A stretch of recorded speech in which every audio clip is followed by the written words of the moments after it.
제 자식들이 저의 장례비부터 계산하던 날이 있었습니다. 그날 저는 결심했습니다. 냉장고에 자물쇠가 채워지고 며느리가 요양원 견적서를 식탁 위에 던지던 그날. 아들이 제 통장을 빼앗아 가며 어차피 곧 돌아가실 분이라고 말하던 그날. 사람들은 제가 가난한 할머니인 줄 알았습니다. 하루 12시간 시장에서 반찬 장사하며 겨우겨우 살아가는 불쌍한 노인이라고 생각했죠. 하지만 그건 제가 일부러 만든 모습이었습니다. 저는 알고 싶었습니다. 사람들이 어디까지 갈 수 있는지, 제 자식들이 돈 앞에서 얼마나 추해질 수 있는지. 그리고 그날이 왔습니다. 제가 모든 걸 끝낼 날이. 사연 시작 전 무료로 할 수 있는 구독과 좋아요를 눌러주시면 오늘 하루 행복한 행운이 가득되실 겁니다. 지금 이 영상을 어디에서 듣고 계신지 댓글로도 남겨주세요. 지금 시작합니다. 새벽 4시면 눈이 떠집니다. 알람 소리 없이도 몸이 기억하고 있죠. 74년을 살면서 단 하루도 편히 잔 적이 없었습니다. 어둠 속에서 옷을 챙겨 입으며 거울을 봤어요. 주름진 얼굴, 굽은 허리. 이게 제 모습입니다. 48년 전 26에 시집 와서 지금까지 쉬지 않고 일했습니다. 남편은 10년 전에 먼저 갔고 저는 혼자 두 아들을 키웠죠. 부엌으로 들어가는데 냉장고에 뭔가 달려 있었습니다. 자물쇠였어요. 며느리 지연이가 채워놓은 거였죠. 어머니, 냉장고 함부로 여시면 안 돼요. 민수 오빠 건강식품이랑 아이들 간식 다 들어있다고요. 사흘 전에 들었던 말이 귓가에 맴돌았습니다. 제 집 냉장고인데 제가 문을 열 수가 없었어요. 손이 떨렸지만 참았습니다. 저는 아무 말도 하지 않았어요. 그냥 물을 한 컵 마시고 현관문을 나섰습니다. 새벽 공기는 차가웠습니다. 시장까지 걸어가는 30분 동안 아무 생각도 하지 않으려 했어요. 하지만 머릿속은 복잡했죠. 언제부터였을까? 내가 이 집에서 손님이 된 게. 시장에 도착해서 반찬 가게 셔터를 올렸습니다. 이 가게는 제가 20년 동안 지켜온 곳이에요. 남편이 죽고 나서 큰아들 민수 대학 등록금 마련하려고 시작했던 장사였죠. 복순 씨 오늘도 일찍 나왔네? 옆 가게 주인 경자 언니가 인사를 건넸습니다. 그래야죠 뭐. 손님들이 기다리는데. 웃으며 대답했지만 속은 텅 비어 있었어요. 하루가 시작됐습니다. 김치 팔고 나물 팔고 장조림 팔고. 손님들 얼굴 보면서 웃고 덤 하나 더 얹어주고. 그렇게 12시간이 흘렀죠.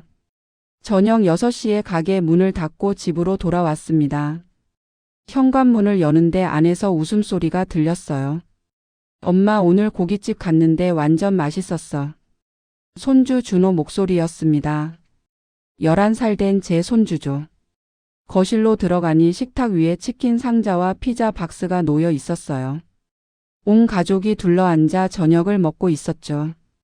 큰아들 민수, 며느리 지연, 손주 준호와 지은이. 어머니 오셨어요? 며느리가 힐끗 쳐다보더니 다시 핸드폰을 봤습니다. 응, 왔다. 저희 저녁 먹었으니까 어머니 알아서 드세요. 냉장고에 김치 있을 거예요.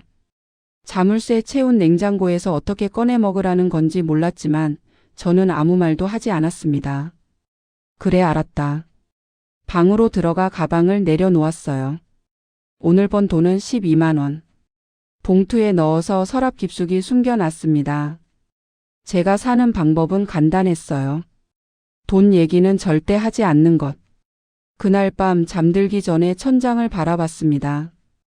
20년 전에는 이 천장을 보면서 희망을 꿈꿨었죠. 내 자식들만큼은 다르게 살게 해주자. 배우게 해주자.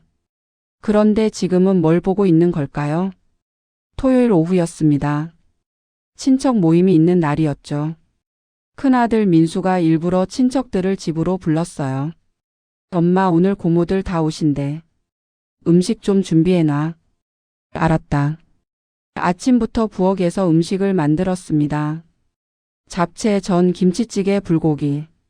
손이 10개라도 모자랐죠.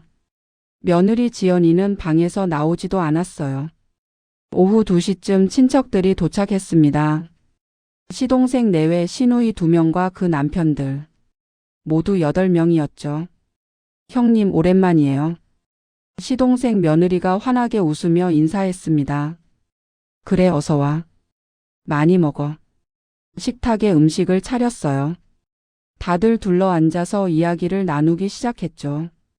저는 부엌에서 설거지를 하면서 가만히 듣고 있었습니다. 민수야, 요즘 사업은 잘 돼? 시동생이 물었어요. 그럭저럭이죠 뭐. 그냥 먹고 살 만큼은. 큰아들 민수가 대수롭지 않게 대답했습니다. 그런데 그 다음에 나온 말이 제 가슴을 찔렀어요. 근데 솔직히 부담이 좀 되긴 해요. 어머니 모시고 사는 게.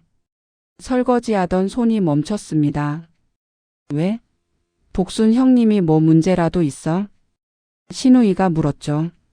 아니 문제는 없는데요. 나이가 드시니까 병원비도 나가고 생활비도 만만치 않고. 솔직히 저희도 애들 키우느라 빠듯한데 좀 힘들죠. 며느리 지연이가 끼어들었습니다. 맞아요. 근데 어머니가 돈 관리를 잘 못하시잖아요. 그래서 저희가 통장 관리 좀 하려고 하는데 계속 안 주시려고 그러세요. 거짓말이었습니다. 제가 안 준 게 아니라 아예 요구를 하지 않았었죠. 그런데 지금 친척들 앞에서 저를 문제 있는 노인으로 만들고 있었어요. 부엌에서 나와 거실로 걸어갔습니다. 민수야. 엄마. 왜? 내가 돈 관리 못한다고? 분위기가 싸늘해졌습니다. 며느리가 팔짱을 끼고 저를 쳐다봤어요. 어머니 그게 아니라 저희가 도와드리려는 건데 왜 그러세요? 나는 도움 필요 없어. 내 돈 내가 관리하면 되지. 시누이 하나가 웃으며 말했습니다. 형님 그래도 이제 나이도 있으시고 하니까 애들한테 맡기는 게 낫지 않아요? 요즘 사기도 많잖아요. 나는 괜찮아. 어머니. 며느리 지연이가 날카롭게 말했어요. 솔직히 말씀드릴게요. 어머니 돈도 없으면서 고집만 세시면 어떡해요? 저희가 어머니 생활비 다 되는 거 아세요? 병원비도 저희가 내고요. 그러면서 통장은 왜 안 주세요? 심장이 쿵 내려앉았습니다. 내가 언제 돈 없다고 했니? 그럼 있어요? 시장에서 반찬 팔아서 한 달에 얼마나 버세요? 100만 원도 안 되잖아요. 어머니 현실 좀 보세요. 친척들이 모두 저를 바라봤습니다. 동정 어린 눈빛, 불편한 표정들. 제가 마치 정신 나간 노인처럼 보였을 거예요. 복순 형님 그래도 애들 말이 맞는 것 같아. 이제 좀 내려놓고 편하게 사는 게 어때? 시동생이 조심스럽게 말했습니다. 저는 아무 대꾸도 하지 않았어요. 그냥 방으로 들어가서 문을 닫았습니다. 방 안에 앉아서 손을 내려다 봤어요. 굳은 살투성이 손. 이 손으로 48년을 일했는데 지금 제 자식이 친척들 앞에서 저를 무능한 노인으로 만들었습니다. 눈물이 나올 것 같았지만 참았어요. 울면 지는 거니까. 조금만 더 기다리자. 조금만 더. 그날 밤 친척들이 다 돌아간 후였습니다. 큰아들 민수가 제 방문을 열고 들어왔어요. 엄마 이야기 좀 해요. 뭔데? 통장 말이에요. 엄마가 관리하시는 것보다 제가 관리하는 게 나을 것 같아요. 왜? 엄마 솔직히 나이 드시면 판단력도 흐려지잖아요. 요즘 보이스피싱도 많고 사기꾼들도 많은데 제가 관리해 드리는 게 안전해요. 며느리 지연이도 뒤따라 들어왔습니다. 어머니 저희가 나쁜 마음으로 그러는 거 아니에요. 진짜 어머니 위해서. 거짓말. 두 사람 눈빛을 보면 알 수 있었어요. 제 돈이 탐나는 거였죠. 내 돈 내가 관리한다고 했잖니. 엄마. 민수가 목소리를 높였습니다. 도대체 왜 이러세요? 제가 엄마 아들인데 뭘 못 믿겠다는 거예요? 믿고 안 믿고의 문제가 아니야. 내 돈이니까 내가 관리하는 거지. 그럼 엄마 통장에 돈이 얼마나 있는데요? 며느리가 비웃듯 물었습니다. 시장에서 반찬 팔아서 모은 돈이 얼마나 되겠어요? 기껏해야 몇백만 원? 그것도 저희한테 맡기는 게 낫다고요. 저는 입을 다물었습니다. 말해봤자 소용없다는 걸 알았으니까요. 알았어. 나가봐라. 엄마. 나가라고 했어. 두 사람이 인상을 쓰며 방을 나갔습니다. 문이 쾅 닫히는 소리가 들렸죠. 저는 침대에 누워 천장을 봤습니다. 가슴이 답답했어요. 숨을 쉬는 게 힘들 정도로. 언제부터 이렇게 됐을까? 민수가 어렸을 때가 생각났습니다. 5살 때 제 손을 꼭 잡고 엄마 나 커서 엄마 행복하게 해줄 거야 라고 말하던 아이. 그 아이가 지금은 제 돈을 빼앗으려 하고 있었습니다. 다음 날 아침 일어나 보니 통장이 없었습니다. 서랍을 뒤졌어요. 옷장도 열어봤죠. 없었습니다. 제 통장이 사라진 거예요. 급하게 거실로 나갔습니다. 민수야. 왜요, 엄마? 큰아들이 태연하게 커피를 마시고 있었어요. 내 통장 어디 있니? 아, 그거요? 제가 가지고 있어요. 뭐? 어제 엄마 주무실 때 가져왔어요. 이제부터 제가 관리할게요. 손이 부들부들 떨렸습니다. 당장 돌려줘. 엄마 진정하세요. 저희가 잘 관리해 드릴게요. 생활비 필요하면 말씀하시고요. 내 통장이라고. 엄마 큰 소리 치지 마세요. 애들 깰라. 며느리가 차갑게 말했습니다. 제 통장. 그 안에는 사실 500만 원 정도밖에 없었어요. 시장에서 번 돈을 조금씩 모은 거였죠. 하지만 그게 문제가 아니었습니다. 제 허락도 없이 통장을 가져간 게 문제였죠. 당장 안 돌려줄 거니? 엄마 오히려 감사하셔야죠. 제가 이렇게 챙겨드리는데. 민수가 웃으며 말했습니다. 그 웃음이 낯설었어요. 제 아들이 아닌 것 같았죠. 그날부터 모든 게 달라졌습니다. 생활비를 달라고 해야 했어요. 제 돈인데도 말이죠. 민수야, 이번 달 전기세 내야 하는데. 엄마, 전기세는 제가 자동 이체 해놨어요. 신경 쓰지 마세요. 그래도 내가 내야지. 됐어요. 어차피 엄마 통장에서 나가는 거 같은 거잖아요. 같은 게 아니었습니다. 제 돈이 빠져나가는데 제가 확인도 못하는 상황이었죠. 일주일이 지났어요. 시장에서 번 돈은 계속 봉투에 모았습니다.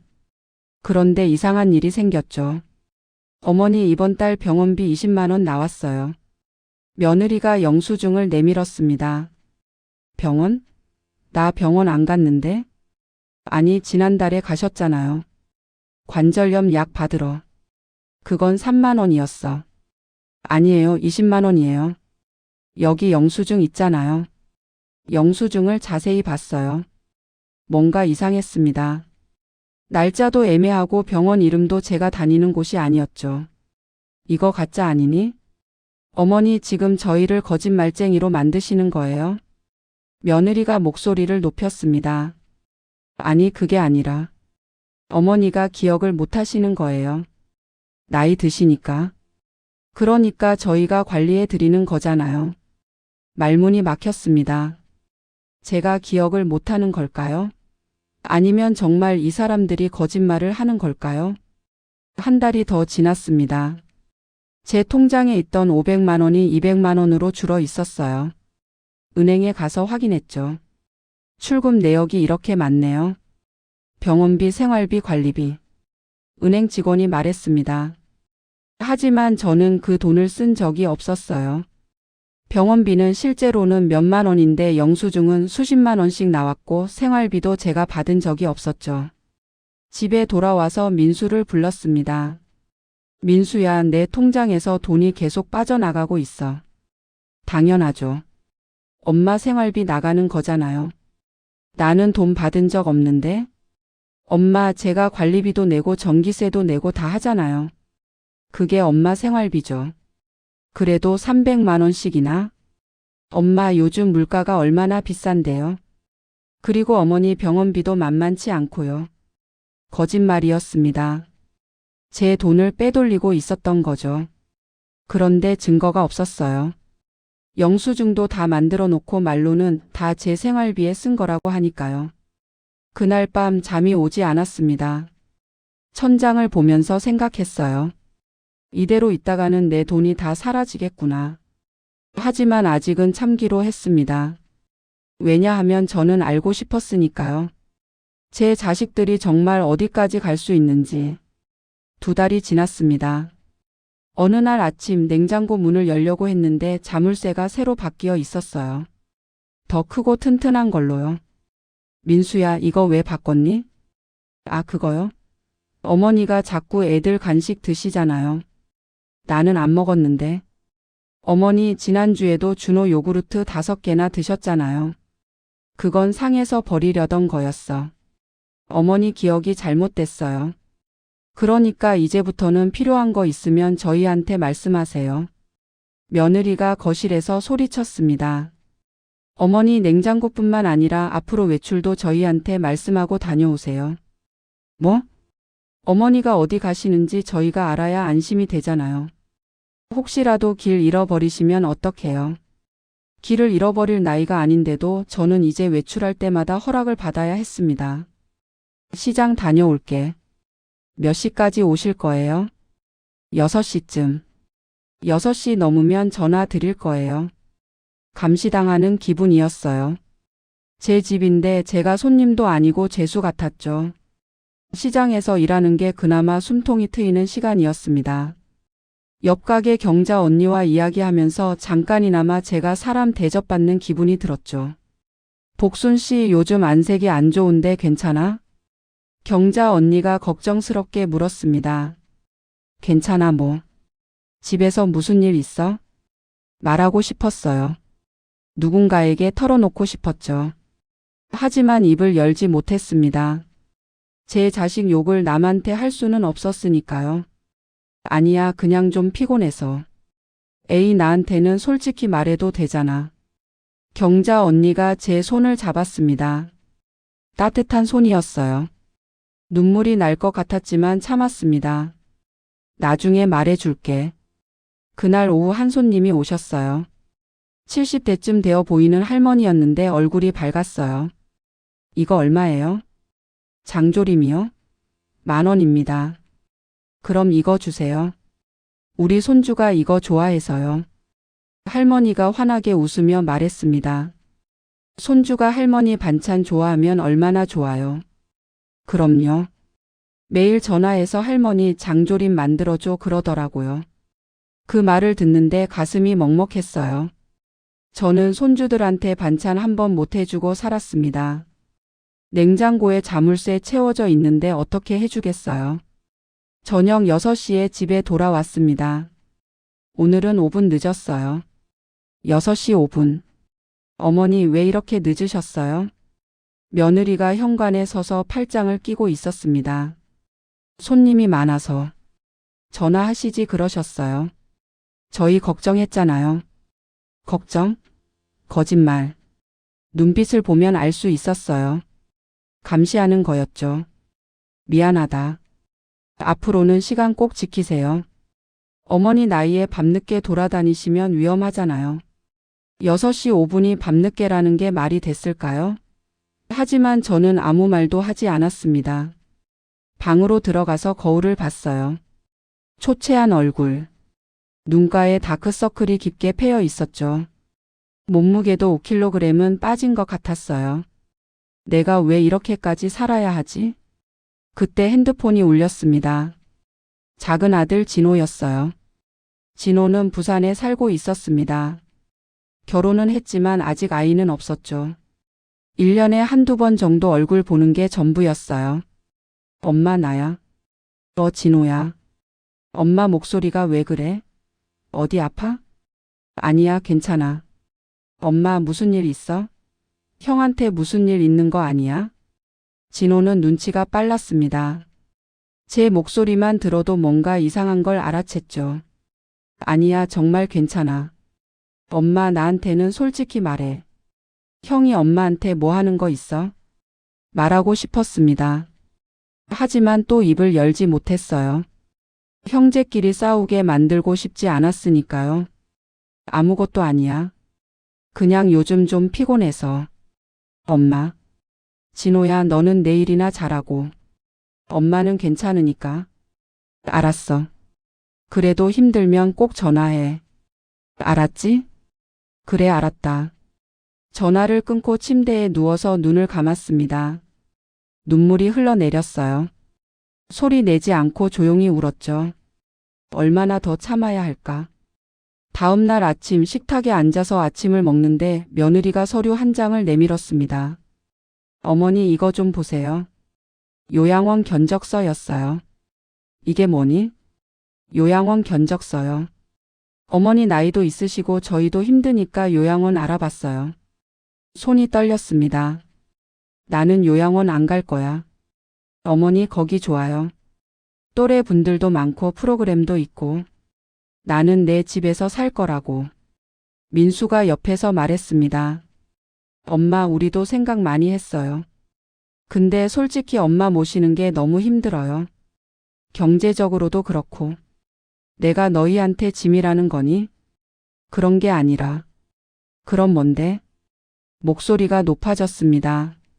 며느리가 차갑게 말했어요. 어머니, 현실적으로 생각하세요. 어머니 여기 계시면 저희한테 부담이에요. 솔직히 어머니 장례비도 미리 생각해야 되잖아요. 장례비. 제가 아직 살아있는데 벌써 장례비를 계산하고 있었습니다. 내가 죽길 바라는 거니? 그런 게 아니라 현실적인 얘기를 하는 거예요. 나가라. 어머니. 나가라고 했어. 두 사람이 인상을 쓰며 나갔습니다. 혼자 남았어요. 식탁 위에 놓인 요양원 견적서를 보니 가슴이 터질 것 같았습니다. 이 사람들은 나를 버리려고 하는구나. 그때 결심했습니다. 더 이상 참지 말자. 끝을 보자. 그날 오후 시장에서 일을 마치고 한 곳에 들렀습니다. 법무법인이었어요. 어르신, 무슨 일로 오셨어요? 젊은 변호사가 친절하게 물었습니다. 상속 관련해서 상담 좀 받고 싶어서요. 네, 앉으세요. 변호사 앞에 앉아서 제 상황을 설명했습니다. 아들이 통장을 가져간 것, 돈을 빼돌리고 있는 것, 요양원에 보내려는 것까지. 변호사가 심각한 표정으로 고개를 끄덕였어요. 일단 통장 거래 내역을 확인해야겠네요. 그리고 어르신 명의로 된 재산이 얼마나 되시나요? 시장 가게 건물이 제 명의예요. 그리고 통장도 여러 개 있고요. 가게 건물이요? 네. 20년 전에 제가 산 거예요. 사실 저는 가난하지 않았습니다. 겉으로는 그렇게 보였지만요. 20년 전 남편이 죽고 나서 제가 시장 가게를 시작했을 때 건물주가 건물을 팔겠다고 했어요. 당시 5천만 원이었죠. 저는 그 돈을 모아서 건물을 샀습니다. 그리고 지금 그 건물 가치는 5억이 넘어요. 또 하나. 저는 돈 얘기를 안 하는 습관이 있었어요. 번 돈은 통장 여러 개에 나눠서 넣어뒀고 아무한테도 말하지 않았습니다. 아들들도 몰랐죠. 그럼 총 재산이 얼마나 되시는데요? 변호사가 조심스럽게 물었습니다. 정확하게는 모르겠는데 한 12억 정도? 변호사 눈이 커졌어요. 12억이요? 네. 건물이랑 통장들 다 합치면요. 그런데 아드님이 그걸 모르시나요? 제가 말을 안 했으니까요. 변호사가 서류를 넘기며 물었습니다. 왜 말씀을 안 하신 거죠? 알고 싶었어요. 사람들이 돈 앞에서 어떻게 변하는지, 제 자식이 어디까지 갈 수 있는지. 침묵이 흘렀습니다. 변호사가 천천히 고개를 끄덕였어요. 그래서 일부러 가난한 척 하신 거군요. 네. 시장에서 반찬 팔면서 겨우 사는 것처럼 보이게 했죠. 그랬더니 제 자식들이 본색을 드러내더라고요. 힘드셨겠어요? 힘들었죠. 하지만 이제 알았어요. 제가 뭘 해야 하는지. 변호사가 펜을 들었습니다. 어떻게 하고 싶으신데요? 아들한테 단 한 푼도 주고 싶지 않아요. 그리고 그동안 빼돌린 돈 전부 돌려받고 싶고요. 가능합니다. 일단 통장 거래 내역부터 확보하시고 유언장을 새로 작성하시면 돼요. 그리고 하나 더요. 네? 제가 죽은 후에 이 모든 걸 공개하고 싶어요. 제 자식들이 얼마나 추악했는지 다들 알게. 변호사가 잠시 망설이더니 말했습니다. 어르신, 그건 좀 신중하게 생각하셔야 할 것 같은데요. 이미 결심했어요. 제 인생 마지막이니까 제대로 끝내고 싶습니다. 그날 상담을 마치고 집으로 돌아왔어요. 마음이 가벼웠습니다. 이제 무엇을 해야 할지 명확해졌으니까요. 며칠 후 은행에 갔습니다. 제 명의로 된 통장이 7개였어요. 각각 다른 은행에 나눠 놓은 거였죠. 거래 내역 전부 출력해 주세요. 네, 고객님. 몇 년치 필요하세요? 최근 3년치요. 서류가 나왔습니다. 두꺼운 뭉치였어요. 하나하나 확인했죠. 큰아들 민수가 제 통장을 가져간 후 빠져나간 돈이 보였습니다. 병원비 명목으로 50만 원, 생활비로 80만 원, 관리비로 30만 원. 한 달에 평균 200만 원씩 빠져나갔어요. 3개월이면 600만 원. 하지만 제가 실제로 쓴 돈은 30만 원도 안 됐습니다. 증거는 충분하구나. 서류를 가방에 넣고 다음 장소로 향했습니다. 등기소였어요. 건물 명의 분리 상담하러 왔어요. 네, 어떻게 하고 싶으세요? 제 명의로 된 상가 건물이 있는데 이걸 제 사후에 특정인에게 가게 하고 싶어요. 유언 대용 신탁을 활용하시면 됩니다. 생전에 미리 수탁자를 정해 놓으시는 거죠. 그럼 그렇게 해주세요. 수탁자는 경자 언니로 정했습니다. 20년 동안 옆에서 저를 지켜본 사람. 진심으로 저를 걱정해 준 사람이었죠. 모든 절차를 마치고 나니 해가 저물고 있었어요. 하늘이 붉게 물들었습니다. 이제 준비는 다 됐어. 집으로 돌아가는 길 핸드폰이 울렸습니다. 민수였어요. 엄마 어디야? 시장에서 일 끝내고 오는 중이야. 빨리 와. 할 얘기 있어. 뭔가 심상치 않은 목소리였습니다. 집에 도착하니 거실에 민수와 며느리가 앉아 있었어요. 표정이 굳어 있었죠. 왔어? 엄마 앉아. 민수가 차갑게 말했습니다. 왜? 엄마 오늘 어디 갔다 왔어? 시장 갔다가 은행 잠깐 들렀다 왔는데. 은행에서 뭐 했는데? 가슴이 철렁했습니다. 어떻게 알았을까요? 그냥 통장 정리 좀 하려고. 며느리가 비웃듯 말했습니다. 거래 내역 뽑으셨죠? 저희 몰래. 그게 뭐가 문제니? 문제 많죠. 어머니 혹시 저희를 의심하시는 거예요? 민수가 목소리를 높였습니다. 의심? 엄마가 우리를 믿지 못하고 뒤에서 이런 짓을 해? 이런 짓이라니 내 통장인데 내가 확인하는 게 이상한 거니? 엄마는 우리가 엄마 돈 가로챈다고 생각하는 거잖아. 며느리가 서류 한 장을 꺼내 들었습니다. 어머니 이것도 설명해 주세요. 법무법인 상담 받으셨죠? 피가 차갑게 식었습니다. 어떻게 알았을까요? 제가 다닌 법무법인을 어떻게? 너희가 어떻게? 어머니가 나가신 후에 가방 좀 확인했어요. 명함 나오더라고요. 가방을 뒤졌다는 얘기였습니다. 내 가방을 뒤져? 어머니가 이상하게 행동하시니까 확인할 수밖에 없었죠. 민수가 냉정하게 말했습니다. 엄마 솔직히 말해. 우리한테 재산 안 주려고 변호사 만난 거지? 대답 안 하시는 거 보니까 맞네. 엄마 진짜 실망이야. 손이 떨렸습니다. 분노가 치밀어 올랐죠. 실망은 내가 할 말이야. 너희가 내 돈 빼돌린 거 다 알아.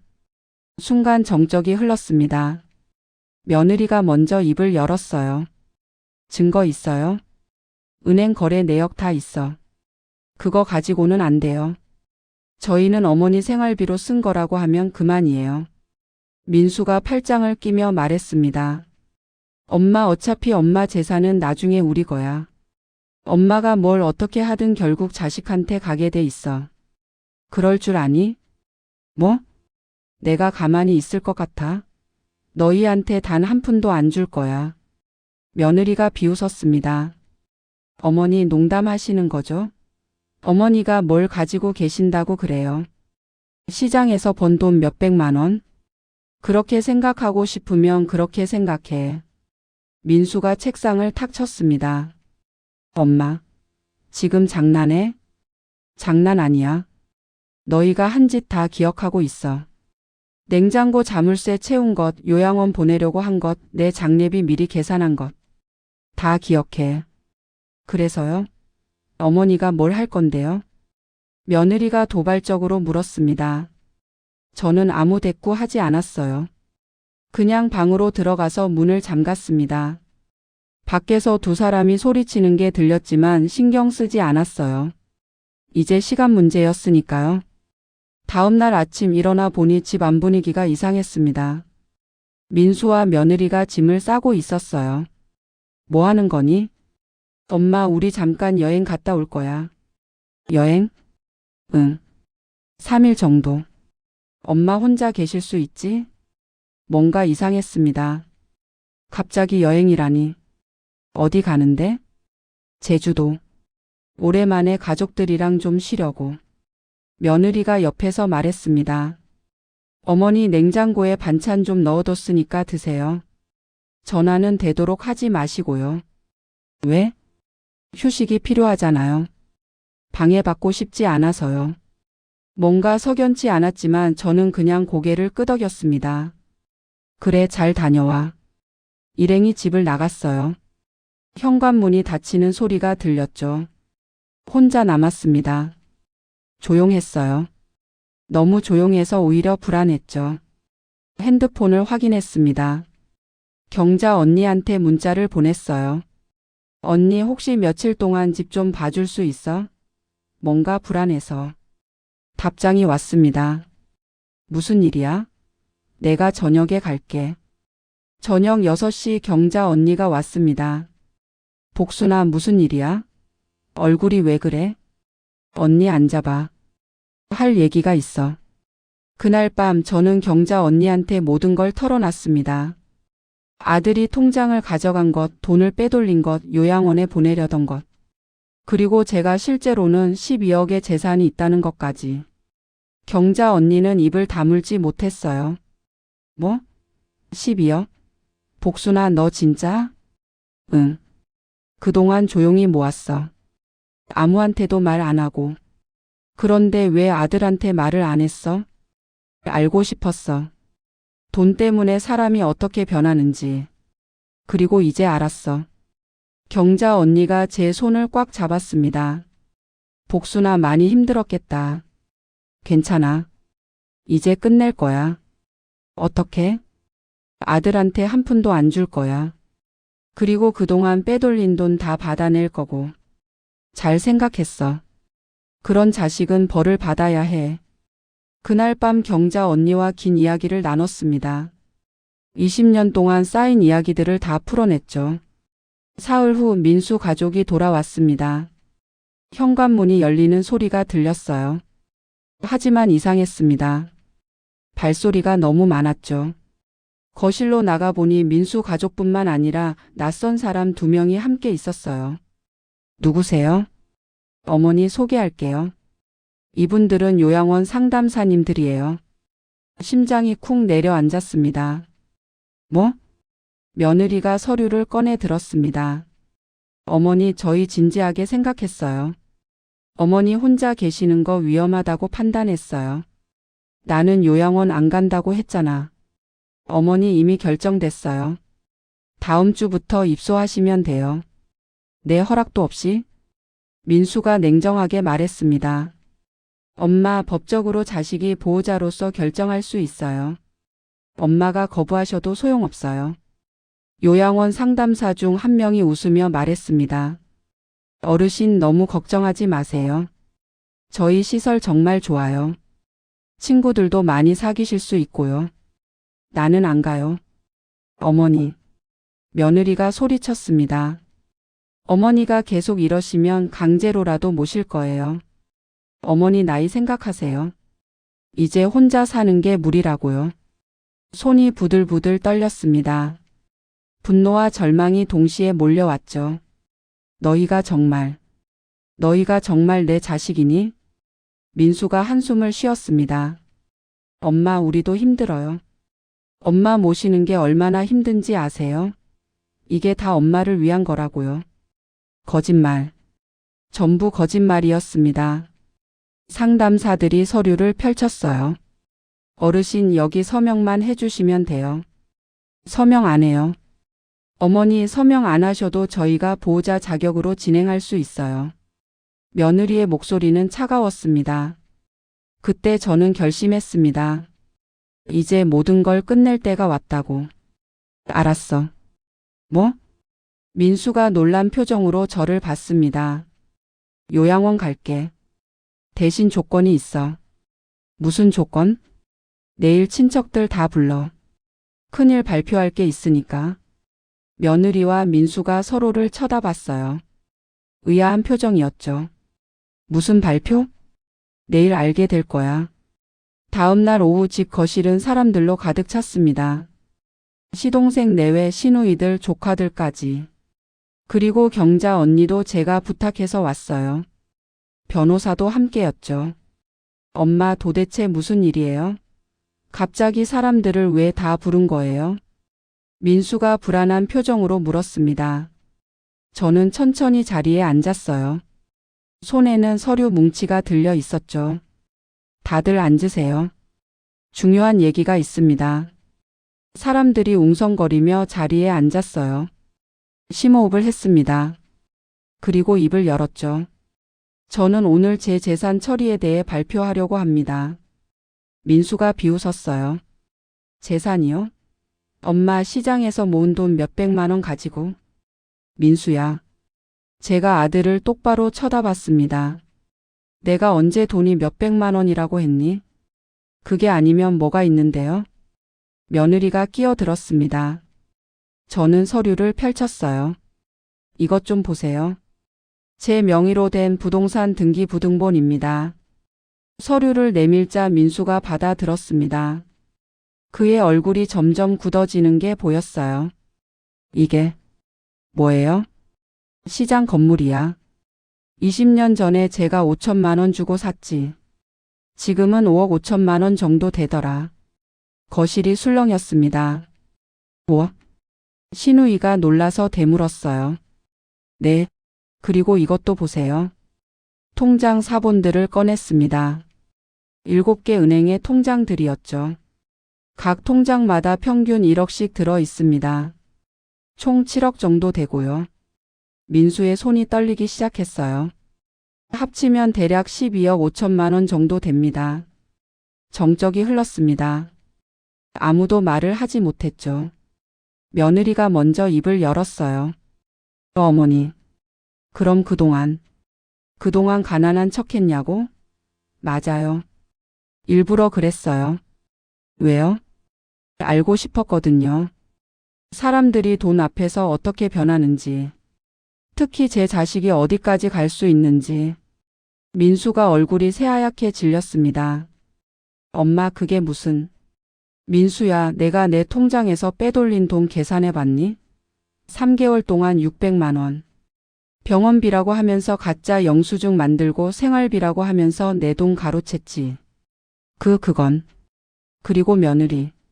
냉장고에 자물쇠 채우고 나한테 외출 시간 통제하고 요양원 견적서 던지면서 뭐라고 했죠. 어머니 장례비도 미리 생각해야 한다고 했죠. 며느리가 입술을 깨물었습니다.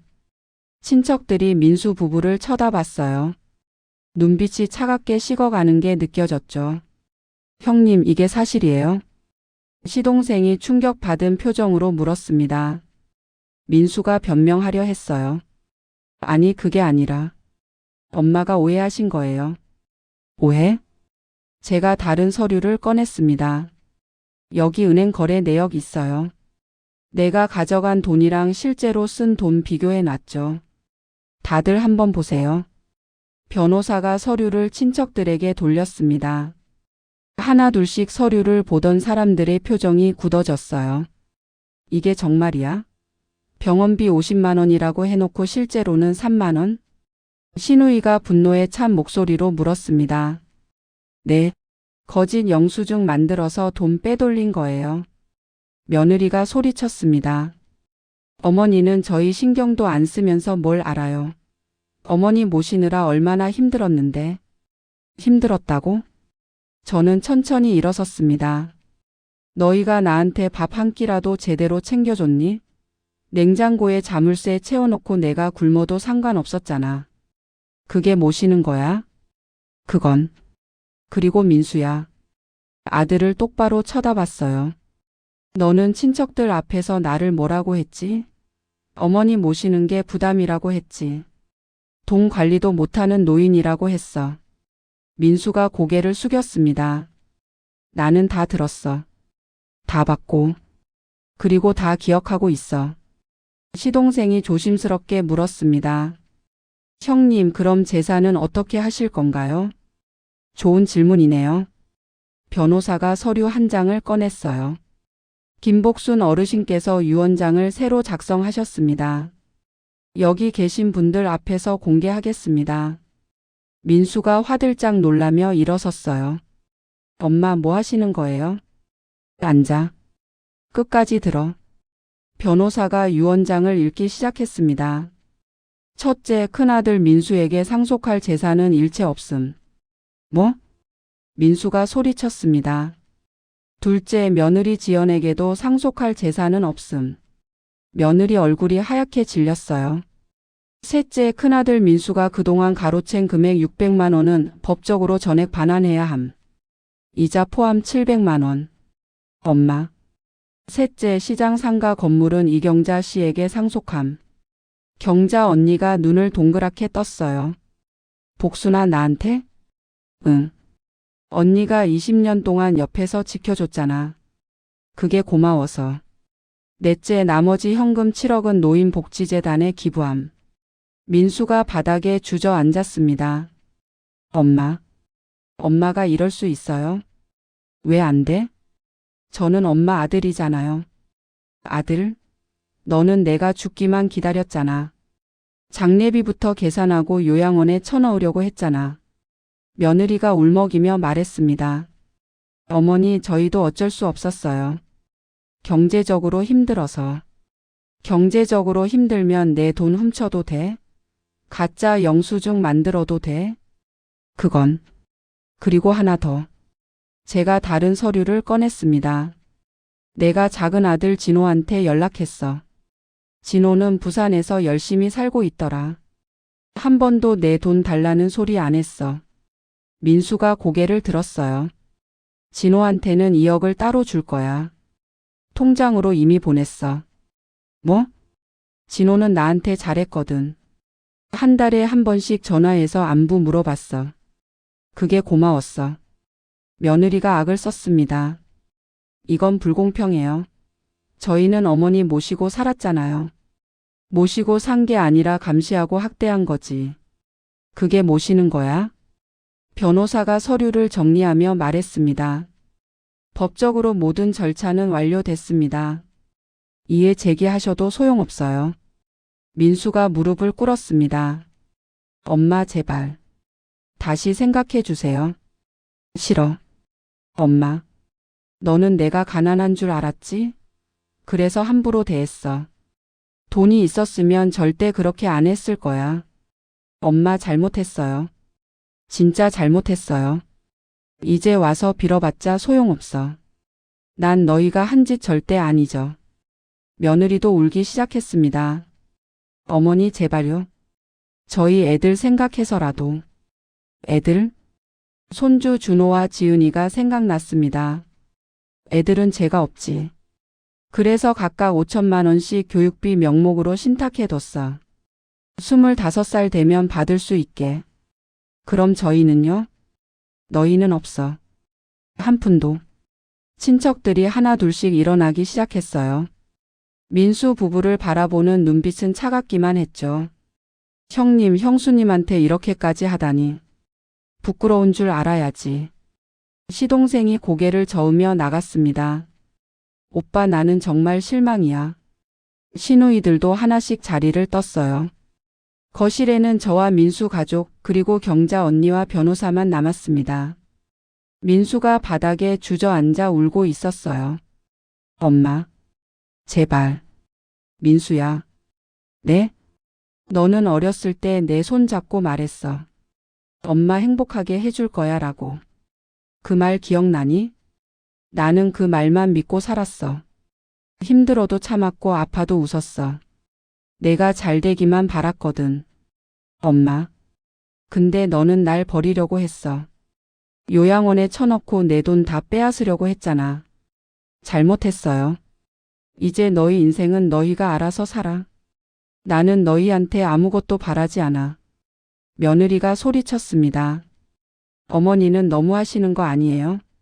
이렇게까지 하실 거예요? 내가 너무해? 너희가 나한테 한 짓은 생각 안 하고? 저희도 어쩔 수 없었다니까요. 어쩔 수 없으면 뭘 해도 돼? 부모를 학대해도 돼? 말이 없었습니다. 저는 천천히 일어났어요. 이제 나는 내 인생 살 거야. 너희 없이. 그게 더 행복할 것 같아. 현관으로 걸어가며 돌아봤습니다. 아, 그리고 이 집. 내 명의야. 한 달 안에 나가. 뭐? 집도 내 거라고. 몰랐지? 민수의 얼굴이 절망으로 일그러졌습니다. 문을 열고 나가려는데 민수가 뒤에서 소리쳤어요. 엄마, 정말 이러실 거예요? 돌아보지 않았습니다. 너희가 먼저 날 버렸잖아. 이제 내 차례야. 3개월이 지났습니다. 저는 작은 아파트로 이사했어요. 경자 언니 집 근처였죠. 넓지는 않지만 따뜻했습니다. 복수나 차 마셔. 경자 언니가 따뜻한 차를 내밀었어요. 고마워 언니. 근데 후회는 안 돼? 아무리 그래도 자식인데. 후회? 잠시 생각했습니다. 아니, 하나도 안 돼. 오히려 후련해. 그래, 잘한 거야. 그런 자식들은 벌 받아야 해. 창밖을 내다봤어요. 햇살이 따스했습니다. 언니, 나 오늘 복지재단 개소식 가봐야 해. 아, 내가 기부한 그 돈으로 만든 거? 응. 김복순 시니어 복지재단이래. 이름 붙이는 거 부끄러웠는데 재단 측에서 꼭 그렇게 하고 싶다고 하더라. 당연하지. 7억이면 얼마나 많은 어르신들 도울 수 있겠어. 재단 개소식장에 도착했습니다. 생각보다 많은 사람이 왔더군요. 언론사 카메라도 몇 대 보였어요. 김복순 여사님, 이쪽으로 오십시오. 안내를 받아 단상에 올라갔습니다. 마이크 앞에 섰어요. 떨렸지만 침착하게 말했죠. 저는 평생 시장에서 반찬 장사를 했습니다. 손님들 얼굴 보면서 하루하루 살았죠. 그러면서 깨달은 게 있어요. 돈보다 중요한 게 사람이라는 것. 사람들이 조용히 듣고 있었습니다. 저는 제 자식들한테 배신당했어요. 제가 가난하다고 생각하니까 함부로 대했죠. 요양원에 보내려 했고 제 돈을 빼돌렸습니다. 웅성거리는 소리가 들렸어요. 하지만 그 경험이 제게 가르쳐 줬어요. 진짜 가치가 뭔지를. 이 돈이 저 같은 어르신들한테 조금이라도 도움이 됐으면 좋겠습니다. 박수 소리가 터져 나왔습니다. 저는 눈물을 참으며 단상에서 내려왔어요. 개소식이 끝나고 혼자 벤치에 앉아 있었습니다. 공원이 보이는 곳이었죠. 엄마. 뒤에서 익숙한 목소리가 들렸습니다. 돌아보니 작은 아들 진호가 서 있었어요. 진호야, 언제 왔니? 어제 올라왔어. 엄마 개소식 보러. 진호가 옆에 앉았습니다. 엄마, 형한테 들었어. 무슨 일 있었는지. 그래? 형이 뭐라고 하던? 많이 후회한다고. 엄마한테 용서 빌고 싶다고. 가슴이 조금 아팠지만 저는 고개를 저었어요. 진호야, 어떤 일들은 용서가 안 돼. 특히 믿었던 사람한테 배신당하는 건. 알아? 형이 잘못한 거 맞아. 근데 엄마는 괜찮으세요? 응, 괜찮아. 오히려 이제야 자유로운 것 같아. 진호가 제 손을 잡았습니다. 엄마, 나는 절대 엄마 배신 안 해. 평생. 알아? 너는 착한 아이야. 그리고 엄마가 나한테 준 이어. 나 잘 쓸게. 사업 제대로 해서 엄마 자랑스럽게 만들게. 돈 때문에 너한테 준 거 아니야. 내가 나한테 잘해줘서 고마워서 준 거야. 진호가 눈시울이 붉어졌어요. 엄마 사랑해. 나도 사랑해 아들. 한 달 후 시장에 다시 나갔습니다. 반찬 가게는 경자 언니가 물려받았지만 저는 가끔 나가서 손님들을 만났어요. 복순 씨, 오랜만이에요. 단골 손님이 반갑게 인사했습니다. 그러게요. 요즘 어떻게 지내세요? 그럭저럭이죠. 근데 복순 씨 텔레비전 나온 거 봤어요. 대단하시더라. 아이고 그게 뭐 대단한가요? 아니에요. 진짜 멋있었어요. 저도 복순 씨처럼 당당하게 살고 싶어요. 그 말이 가슴에 와닿았습니다. 제 이야기가 누군가에게 용기가 됐다는 게 신기했어요. 장사를 마치고 집으로 돌아가는 길 핸드폰이 울렸습니다. 모르는 번호였어요. 여보세요? 어머니. 민수였습니다. 목소리가 많이 쉬어 있었어요. 무슨 일이니? 어머니 죄송합니다. 정말 죄송해요. 제가 정말 잘못했어요. 어머니한테 너무 못됐어요. 눈물 섞인 목소리였습니다. 지금 와서 미안하다고 하면 뭐가 달라지니? 저도 알아요. 용서받을 자격 없다는 거. 근데 그냥 한 번만 말하고 싶었어요. 진심으로 후회한다고. 후회는 늦었어. 민수야, 너는 기회가 있었어. 나한테 잘할 기회가 수없이 많았지. 근데 너는 매번 다른 선택을 했어. 엄마, 이제 내 인생은 내가 산다. 너 없이도 행복할 수 있어. 알겠습니다. 그래도 어머니 건강하세요. 전화가 끊겼습니다. 가슴이 아팠지만 후회는 없었어요. 제가 내린 결정이 옳았다는 걸 알았으니까요. 그날 밤 침대에 누워 천장을 봤습니다. 74년을 살면서 가장 힘든 시기였지만 동시에 가장 많이 배운 시기이기도 했어요. 사람은 돈 앞에서 변한다. 하지만 그게 그 사람의 진짜 모습이다. 제 자식이 보여준 모습이 진짜였습니다. 제가 가난할 때 드러난 그 냉혹함이 본성이었죠. 그리고 나는 더 이상 참지 않는다. 예전에 저는 참았을 거예요. 자식이니까 가족이니까 하면서 모든 걸 감수했을 겁니다. 하지만 이제는 아니었어요. 나도 존중받을 자격이 있다. 이게 제가 배운 가장 큰 교훈이었습니다. 눈을 감았어요. 편안했습니다. 이렇게 편하게 잠든 게 얼마 만인지 모르겠더군요. 다음 날 아침 경자 언니가 신문을 들고 왔습니다. 복순아, 이것 봐. 신문 사회면에 제 이야기가 크게 실려 있었어요. 74세 할머니의 용기. 자식에게도 당당하게. 기사를 읽어 내려갔습니다. 제가 했던 말들, 재단 설립 이야기, 그리고 시니어 인권에 대한 내용까지. 복순아, 너 완전 유명인이야. 유명인은 무슨. 부끄럽네. 부끄러워할 것 없어.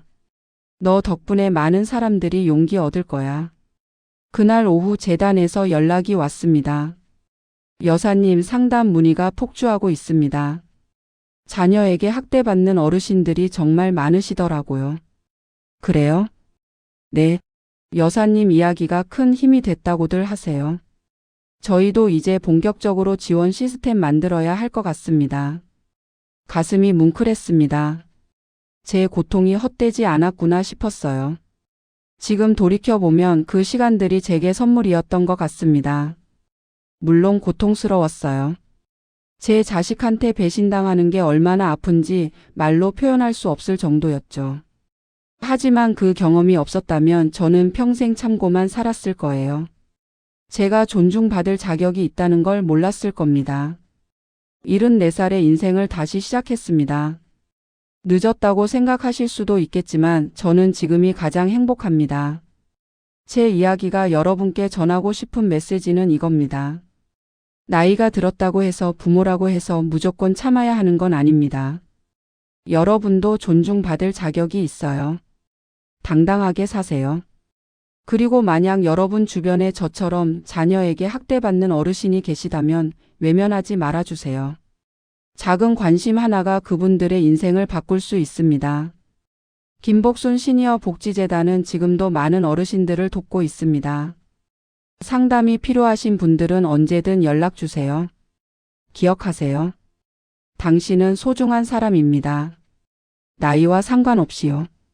오늘 영상이 도움이 되셨다면 그냥 나가지 마시고 좋아요 한 번만 꾹 눌러주세요. 그리고 주변에 저처럼 고생하는 가족이나 친구가 있다면 이 영상을 공유해서 그분들께 알려주세요. 당신의 공유 한 번이 한 사람의 인생을 바꿀 수 있습니다. 구독하시면 다음에도 좋은 사연을 놓치지 않을 수 있습니다. 여러분 모두 건강하시고 당당하게 사세요.